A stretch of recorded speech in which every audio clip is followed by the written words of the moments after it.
Hello, this is BBC World News. I'm Sally Bundock. Our top stories. The British socialite Ghislaine Maxwell is found guilty on 5 counts of grooming and trafficking teenage girls for abuse by a jury in New York. Maxwell procured the girls for the financier and convicted sex offender Jeffrey Epstein. She faces the rest of her life behind bars.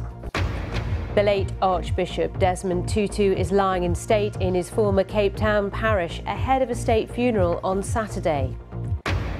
Record numbers of COVID infections are recorded across Europe and the US, driven by the Omicron variant. The World Health Organization warns of huge strains on health systems. And the critical process of unfolding the tennis court-sized sun shield on the James Webb Telescope in space begins.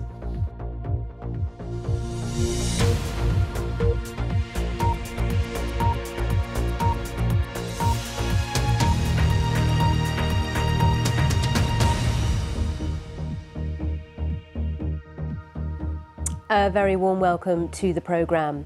Ghislaine Maxwell is facing the prospect of spending the rest of her life in jail after a jury in New York found her guilty of grooming teenage girls to be abused by the sex offender Jeffrey Epstein. The 60-year-old British socialite was convicted of 5 out of 6 charges. She will be sentenced at a later date.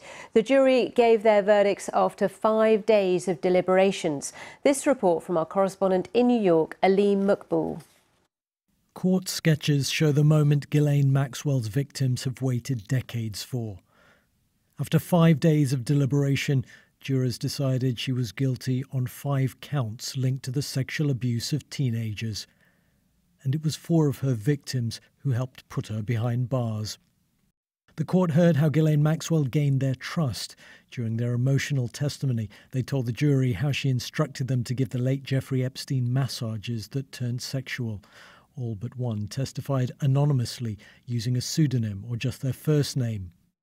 Jane said Maxwell participated in her encounters with Epstein. "I was terrified and felt gross and ashamed. When you're 14, you have no idea what's going on," she said. Kate said after meeting Epstein, Maxwell asked her if she had fun, saying she was such a good girl and one of his favourites.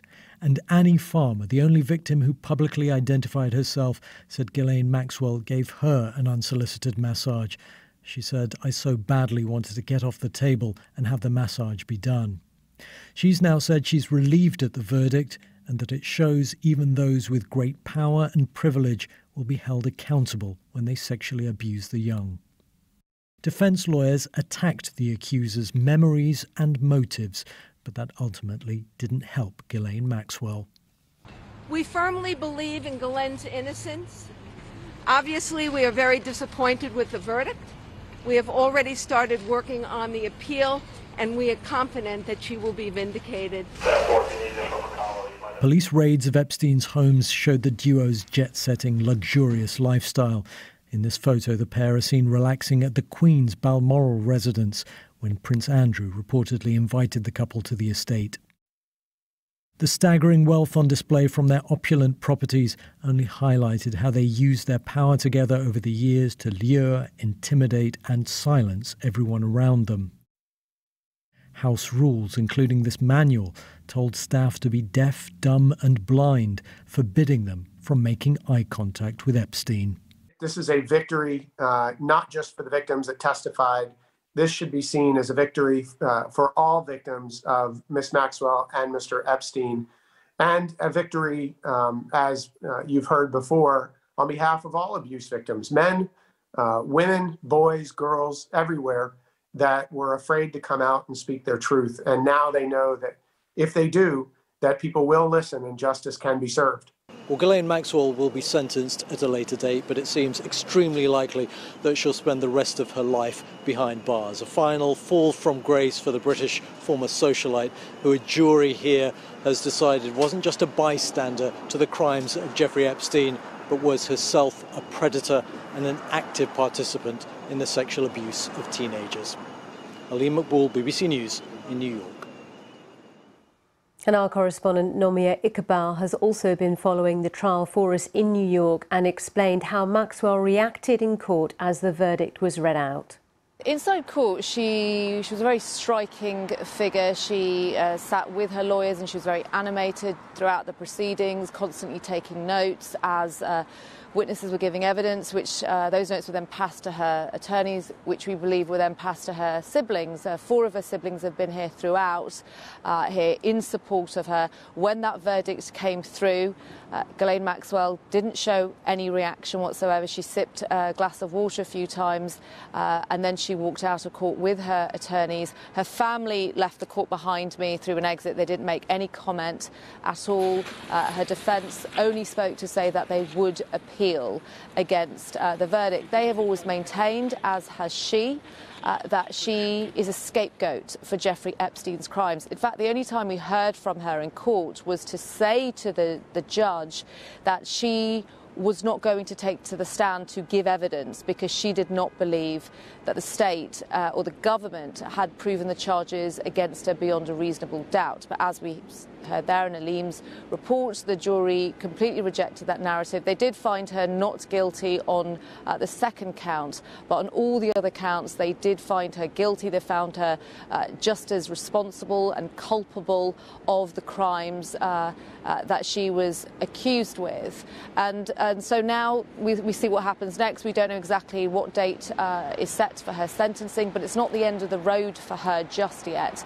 She is due to face another trial here in New York at some point next year, and this is to do with perjury charges. She's accused of lying under oath in regards to a deposition to do with Jeffrey Epstein a few years ago. She denies all those charges, but that was the question ultimately for the jury. They had to decide, was the former British socialite a partner in crime with Jeffrey Epstein, or was she being made a scapegoat for his crimes?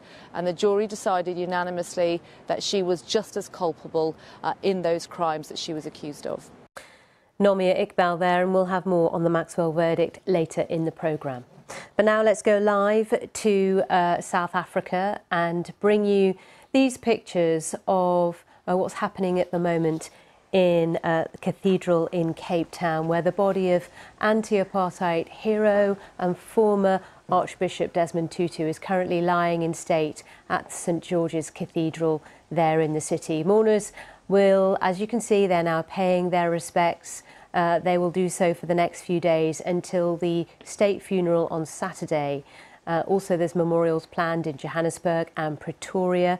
The Nobel laureate died on Sunday at the age of 90. Well, let's now talk to Nomsa Maseko, who's at the cathedral in Cape Town for us. Nomsa, just tell us more about the arrival of the body of the Archbishop just about an hour ago. It truly was a somber moment as the body of Archbishop Desmond Tutu arrived. The smoke of incense filled the air outside the St. George's Cathedral. Desmond Tutu's oldest daughter, Tandega, was seen crying and being hugged by other family members, the eldest family members. But, you know, as the coffin was brought into the cathedral, it showed that the family really is, you know, following the instructions that they were given by the Archbishop. He asked for a simple coffin, and this is exactly what they gave him. And now inside the cathedral itself, there are mourners who have arrived and they are viewing the body. But earlier, before mourners were allowed to see the body, Mama Leah, who is Desmond Tutu's wife, was also here, and a prayer was said, and they read out a few verses from the Bible. Hymns were sung before they were allowed to go back home. Yes, as we're speaking, we can see these live pictures of the public as they file past his body to pay their respects. So we've mentioned there's memorial services today, but also there's an intimate night of remembrance later with his close friends. That's correct. There will be an intimate night of remembrance with Desmond Tutu's very close friends here in Cape Town. We don't know of the timings as yet, but there are other memorial services that have been taking place and that will continue to take place in various parts of the country. And of course, the state funerals on Saturday, on New Year's Day, and as these preparations are taking place and the various services are happening, there's a real sense of sadness, but also a celebration of a huge figure in South Africa. A real sense of the end of an era, because Desmond Tutu was the last surviving Nobel laureate here in South Africa. But there's also celebration of his life. Just last night, there were musicians who were performing some of Desmond Tutu's favorite songs at the Cape Town City Hall as he was remembered. Many others trying to emulate the way in which he danced, but lots of people speaking about how they want to remember him and their wishes that South Africa does indeed become the type of country that Desmond Tutu envisaged. Nomsa, thank you so much. Nomsa Mseko there outside the cathedral in Cape Town. More European countries have reported record numbers of coronavirus infections fueled by the Omicron variant. The World Health Organization has warned the combination of Delta and Omicron variants is driving a dangerous surge of COVID-19 infections. It's putting health systems under pressure around the globe and comes as people are asked to be cautious ahead of New Year celebrations. Tanya Dendrinos reports. Another day, another list of countries with record-breaking COVID figures. Right now, Delta and Omicron are twin threats that are driving up cases to record numbers, which again is leading to spikes in hospitalizations and deaths. I'm highly concerned that Omicron, being more transmissible, circulating at the same time as Delta, is leading to a tsunami of cases. That tsunami is spreading worldwide. The UK, France, Italy, Denmark, Portugal, Greece and Australia are among the nations which reported their highest ever number of infections on Wednesday. Some of the figures may be partly due to delays in reporting over Christmas, but there's no question about the added pressure it places on health systems. 90% of our patients are unvaccinated with a rather young average age. At the moment, the average age of our patients is 49 years old. On the other hand, the concern about our personnel is at its highest. We are very concerned that the infection of staff will impact our resources and, as a result, our capacity to receive patients. The US has also seen an exponential rise in cases, but the shortage of COVID tests continues, with long lines at testing sites across the country. There have been calls for caution as people prepare to welcome 2022, but the World Health Organization warns only a collective response will prevail. It's implored governments to walk the talk on vaccine equity as another year dawns. Tanya Dendrinos, BBC News. And do stay with us here on BBC World News. Still to come, Australia's former Parliament building is briefly set alight by protesters during a demonstration for Aboriginal sovereignty.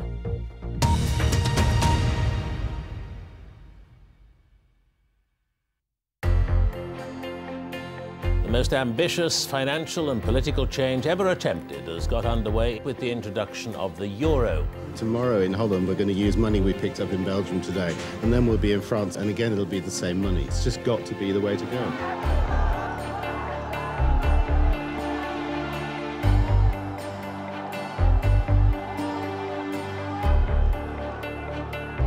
George Harrison, the former Beatle, is recovering in hospital after being stabbed at his Oxfordshire home.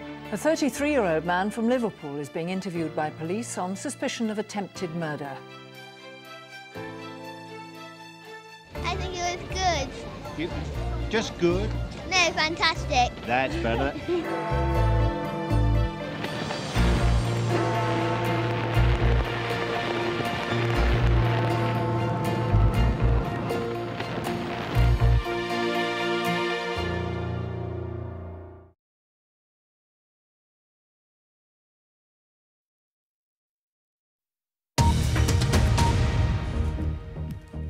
You're with BBC World News. The top stories. A jury in New York has found the British socialite Ghislaine Maxwell guilty on 5 counts of grooming and trafficking teenage girls for abuse.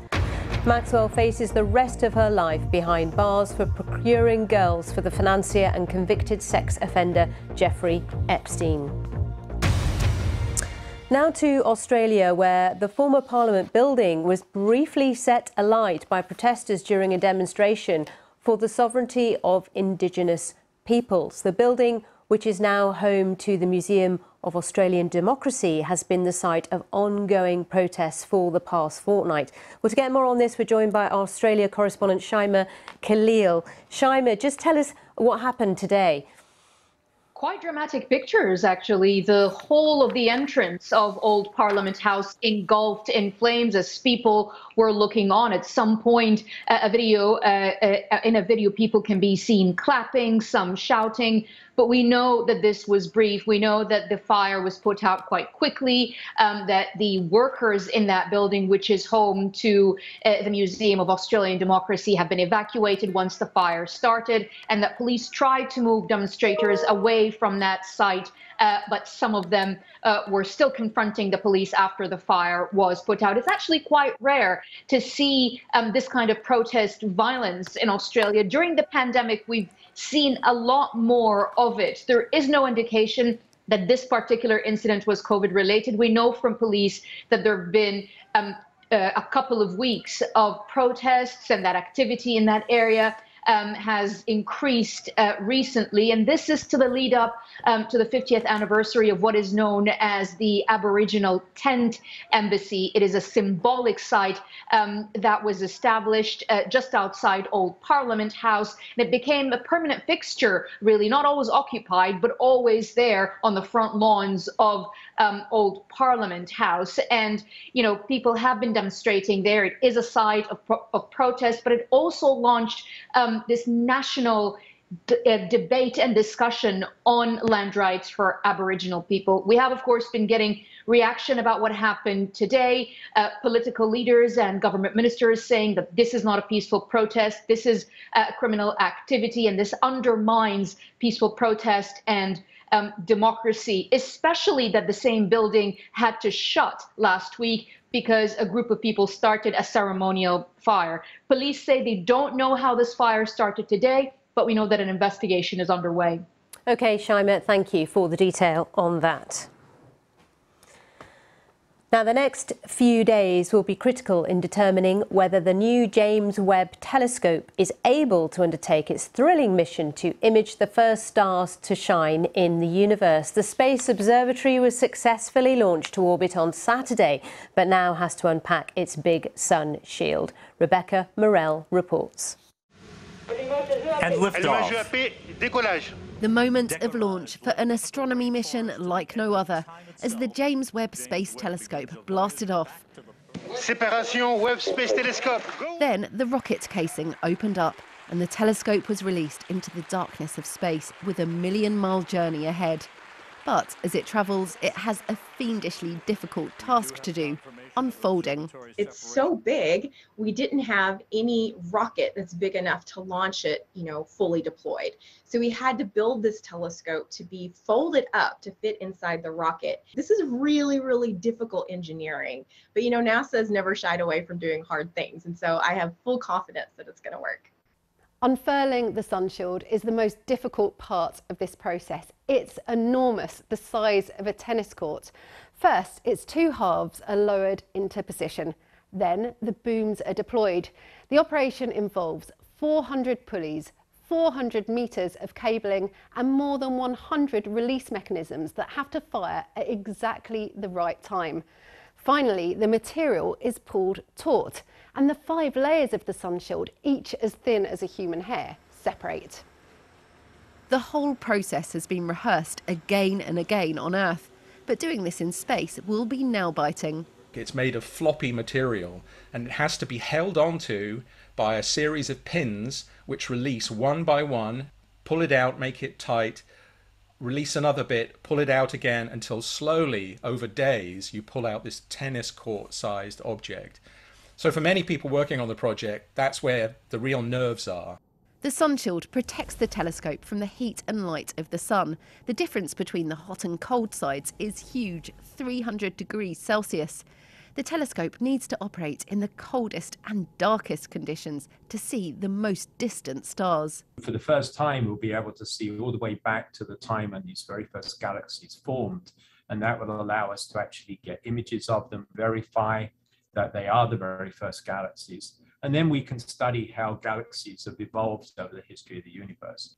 The images that eventually come back from James Webb will be even more spectacular than these taken by Hubble. But there's still work to do. The sun shield will take several days to open, and that's just the start of this complex unfolding process. With so much at stake, it's a tense time for the team. Rebecca Morrell, BBC News. Well, let's bring you more detail now on our top story, the conviction of Ghislaine Maxwell on multiple sex trafficking offences. Nigel Carthorne is the author of several books about the British socialite and is able to join us now. A warm welcome to the programme, Nigel. First of all, can we get your reaction to the verdict? Well, it's not much of a surprise.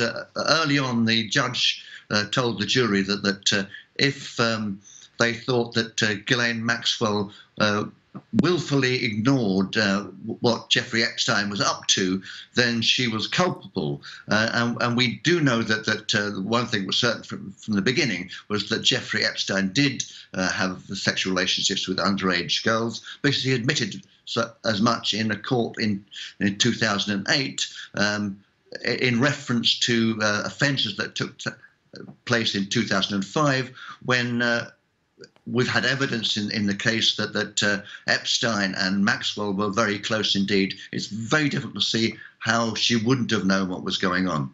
And you followed this trial very, very closely. You say it was filled with surprises, harrowing stories. Give us your take on how this trial progressed. Well, the first surprise was that there were only 4 witnesses accusing her, 4 women accusing her, when 150 women have sought compensation from Jeffrey Epstein's estate for similar for compensation for similar offences.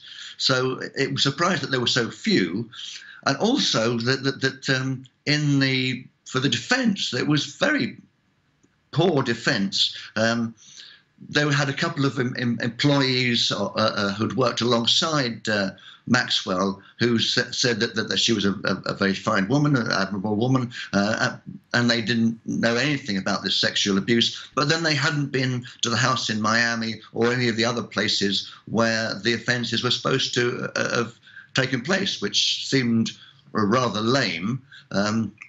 The other way that the defence sought to undermine the accusers was that they had taken millions of dollars in compensation from Epstein's estate. But then it turned out that Maxwell herself had $30 million of Jeffrey Epstein. So it was very difficult to see how the jury could sympathise with a woman who'd lived in the lap of luxury her entire life against young women who came from rather deprived backgrounds. And she chose not to stand or take the stand in this trial. Why do you think she and her defence team made that decision? Well, again, that was a bit of a surprise. I mean, she just made the statement that she didn't have to because she didn't think that the government had proved that their accusations beyond reasonable doubt. Well, that was up for the jury to decide, obviously. It was a very difficult call. She has had a very hard time in the Brooklyn Detention Centre, where she's been held for 17 months. So she probably wasn't in the best mental state. I think it's very difficult to stand up against some of those red-hot American lawyers at the best of times. But it certainly can't have helped her case not to have taken the stand. And this is not the end of the road for her by any means. Of course, her team is saying they will appeal this verdict.